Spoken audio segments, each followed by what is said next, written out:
Klientu piesaiste 2 noslēpumi, par kuriem tu nezināji. Jebkurš uzņēmējs zina, ka klientu piesaiste tas ir viens no momentiem biznesa veidošanā. Nav klientu, nav peļņas. Statistika rāda, ka 95% uzņēmēju izdeg pirmajos 5 gados uzņēmuma darbībā. Manā izpratnē tā ir katastrofa un steidzami to vajag labot. Nav svarīgi, kas tu esi - uzņēmējs, darbinieks, biznesmenis, frīlanceris, pašnodarbinātais un tā tālāk. Klientu piesaiste, kāpēc viņu nav? Tu noteikti esi pamanījis, kādam uzņēmumam ir ļoti daudz klientu, viņiem viss iet viegli un gludi. Klienti ir, nauda ir, peļņa ir, viss krīt kā no debesīm. Šie ir tie cilvēki, kuri nekad neuzdod jautājumu, kā piesaistīt klientus. Šo cilvēku pamatnodarbes izvēle, spēle un dzīves baudījums, un šī procesa beigās viņi atkal un atkal tiek ķēdītē apstākļu un notikumu, kuri dara šo cilvēku vēl bagātāku, tādā veidā vēl vairāk dodot iespēju baudīt dzīvi. Un no citas puses ir cilvēki, kuri cītīgi neatlaidīgi strādā, bet pat tuvākajā laikā un tuvumā nesasniedz neko tam līdzīgu. Autors Klaus Džels "Nauda tā ir mīlestība, kurai vajag ticēt" grāmata. Citiem klientiem vietā ir klusums, un biznesa plāns it kā pareizi sastādīts, un produkti, pakalpojumi ir kvalitatīvi, un uz reklāmu ir iztērēts nemazums naudas, bet klientu kā nav, tā nav. Lai uzlabotu šo situāciju, vajag meklēt cēloni daudz dziļāk. Klientu neesamība ir svarīgs moments. Kurš atšķira uzņēmējus, kuriem klientu piesaiste nav problēma, un no tiem, kuriem klientu nav, tas ir domāšanas veids. Tieši domāšanas veids atšķir šos 2 uzņēmējus. Vienam ir klientu pārpilnība, otram nav. Domas ir materiālas.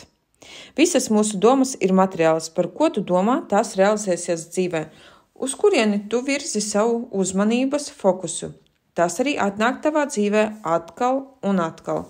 Nav svarīgi, tu domā labu vai sliktu, viss materializējas.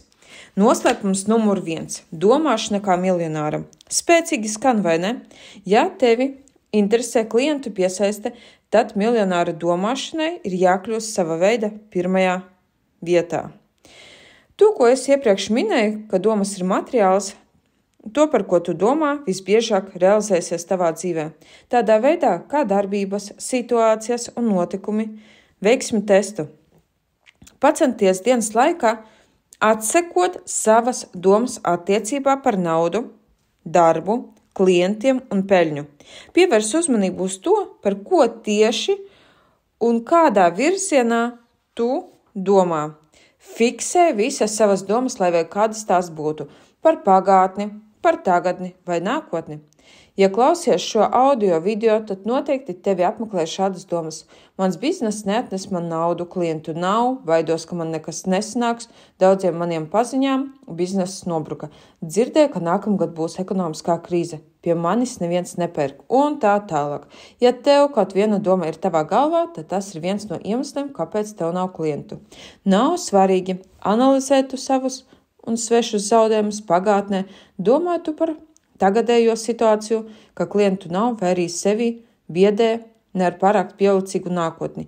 Jebkurā gadījumā tu ļauj šīm domām grozīties tavā galvā. Kad šīs domas atkal un atkal apmeklē tevi, uzmanības fokus ir vērsts uz tām, un tas nozīmē, ka tieši tās un realizēsies dzīvē tavā. Tu sāksi teikt, un kā šeit var domāt citādi, ja realitātē to redzu katru dienu, klientu nav, naudas nav, bizness brūk, peļņas nav un vēl šī krīze. Un tajā ir tā būtība. Klientu nav un niecīga peļņa rodas nevis no pagātnes pieredzes, konkurentu daudzuma vai finansiālās krīzes valstī. Tas rodas no tavas domāšanas veida. Tu redzi to, par ko tu domā. Tu domā par to, tu to realizē, un tas notiek atkal un atkal. Tāds, lūk, aburtais loks izveidojas. Domas ir materiāls, atceries par to. Lai izmainītu savu situāciju, izmaini savas domas.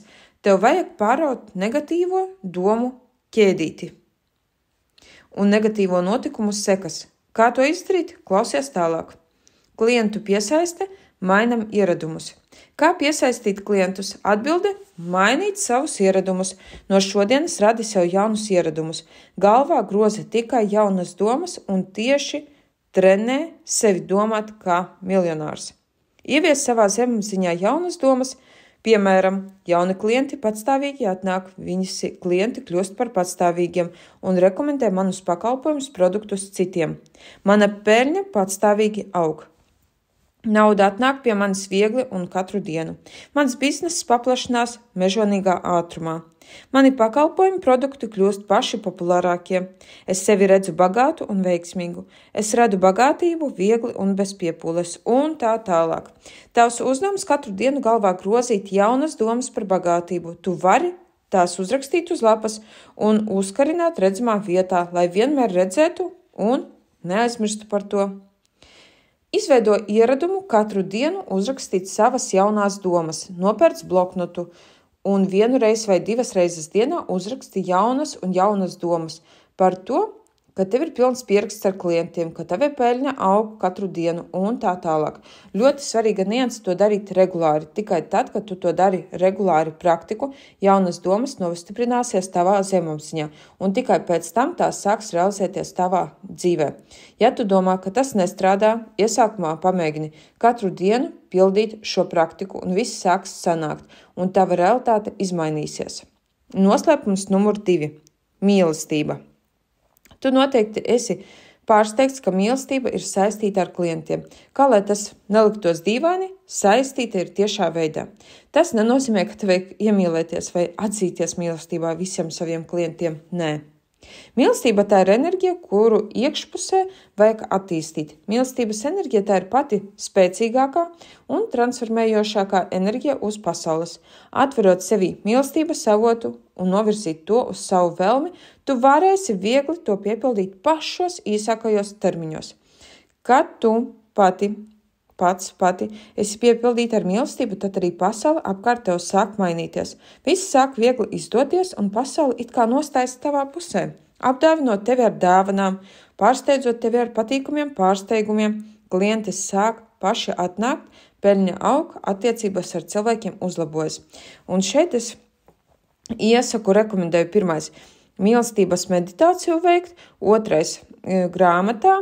Klaus Džels ir tātad minējis to, ka vajag ieiet tādā meditīvā stāvoklī, atslābināt ķermeni, atslābināt prātu, iztēloties, ka no tevīm izplūst ārā gaisma, mīlestība.